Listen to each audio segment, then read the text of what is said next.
McDonald's founder Ray Kroc stated in his 1977 book, Grinding It Out, the best you can do, as the Declaration of Independence put it, is to give them the freedom to pursue happiness. Happiness is not a tangible thing. It's a byproduct of achievement. Nowadays, happiness is not an easy thing for me or for anyone else to achieve, especially nowadays. But if there was one thing that could cheer me up when I was a kid, it was getting a Happy Meal from McDonald's. Now, the reason why I want to talk about McDonald's is because when I discovered the original McDonald's opened up in Illinois, which is where I'm from, it made me dive deeper into the company's history because I was always intrigued in Illinois-related history. McDonald's succeeds by putting a smile on everyone's faces.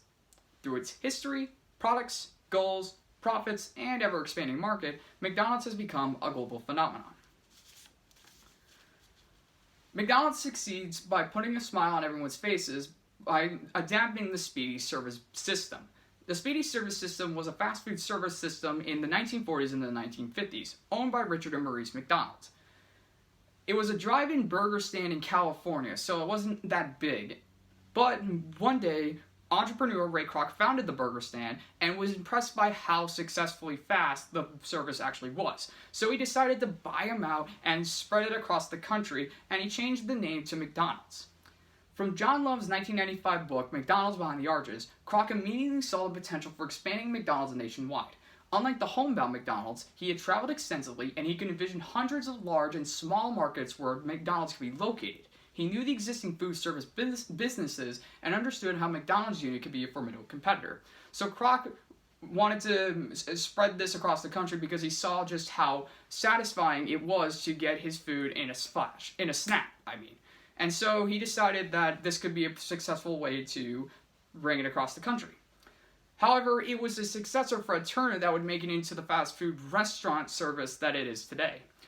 From Katie Thomas's 2013 New York Times article, Innovative Chief of McDonald's Dies at 80, in 1961, Turner created Hamburger University, the training program for managers, franchisees, and employees. During his time as chief executive, when the number of restaurants more than tripled, he expanded McDonald's well beyond the early model of the walk-up hamburger stand.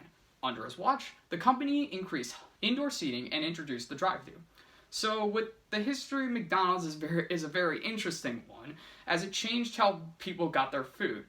But it's the food and the goals that McDonald's had that made it into the corporation that it is today. So McDonald's goal to satisfy every customer and put a smile on everyone's faces leads to diversity in the products that they offered. Nowadays, there's so many items on the McDonald's menu, it's hard to keep track of how many there are. However, from Mitchell Hartman's 2019 Marketplace article, Does McDonald's Have Too Many Items on the Menu? McDonald's menu now has 145 items. That's up from about 85 items in 2007, offering more choices, especially more healthy and premium choices, which attracts more customers. So, with the goals that they have and the satisfaction and being able to satisfy every customer and putting a smile on everyone's faces, it's an interesting goal that McDonald's has. However, it's the goal that Ray Kroc wanted to go both ways when he originally found McDonald's. From Ray Kroc's 1977 book, Grinding It Out, it's no achievement to walk a tightrope laid flat on the floor. Where there is no risk, there can be no pride in achievement, and consequently, no happiness. The only way we can advance is by going forward individually and collectively in the spirit of the pioneer.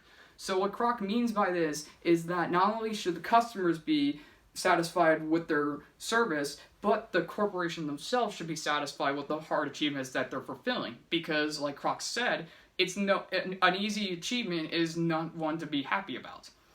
It's a philosophy that Kroc wanted the company to follow with their products and goals, and judging by their profits and ever-expanding market, they have.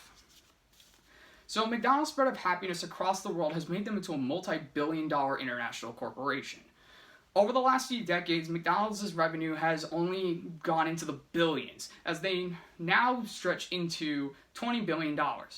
In a 2020 Forbes article, McDonald's Revenue and Earnings to Be Consensus, we expect McDonald's to report revenues of $21.1 billion versus consensus estimate of $21 billion, which would be 0.5% higher than the previous year. So, of course, with the revenue this much, McDonald's has been able to spread internationally, and in fact, it's impossible not to know what McDonald's is. From Matt Rosenberg's 2017 The Company article, How Many McDonald's Restaurants Operate Worldwide, according to McDonald's Corporation website as of January 2020, McDonald's has locations in over 100 countries. More than 38,000 restaurants around the world serve 69 million people every day. So with the huge milestones in profits and market, McDonald's has truly changed the world. Through its history, McDonald's, after starting off as a drive-in burger stand, has grown into a major successful fast food corporation, making billions of dollars and serving smiles all over the world. As I said before, it's impossible not to know what McDonald's is nowadays. And of course, McDonald's has been able to succeed by putting a smile on everyone's faces. From making meals in a snap to putting a smile on both kids and adults, it always nice to know that any day when I feel blue, I can just go to McDonald's and be satisfied with their service and their food.